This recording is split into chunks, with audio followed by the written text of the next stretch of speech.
જય શ્રી કૃષ્ણ બધા મિત્રોને. હું આવી ગયો છું નવા વ્લોગ સાથે. સવારે વવાથી આવ્યો ઘરે ને નાહી ધોઈને થઈ ગયો તૈયાર. પછી નીકળી ગયો વાસુને લેવા માટે. શેઠ મોડા ઉઠીને હવે તૈયાર થઈને નીકળ્યા હતા. भाई साहब कुछ ज्यादा नहीं हो गया मतलब कुछ भी. પછી અમે નીકળી ગયા હાલુવાસ જવા માટે. હાલુવાસ જતા રસ્તામાં બરાડાના ભાઈઓ કેમ્પ રાખીને બેઠા હતા. પગપાળે ચાલીને જતા યાત્રુઓને ચાને નાસ્તો કરાવી રહ્યા હતા.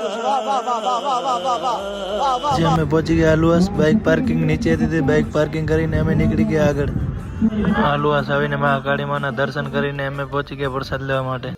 પ્રસાદ લઈને અમે આગળ નીકળ્યા. ત્યાં મળ્યા નાના મિત્રો. આ મિત્રો કે અમે રોજ તારો બ્લોગ જોઈએ છે, અમને બ્લોગમાં લઈ લો. પછી સાંજના કેનાલના રસ્તાથી હું નીકળી ગયો વાગડોમાં જવા માટે. પછી હું આવી ગયો મુંબઈ મોરા અને આવી ગયો મુંબઈ માતાજીને મંદિરે દર્શન કરીને પછી હું નીકળી ગયો લખાગઢ જવા માટે.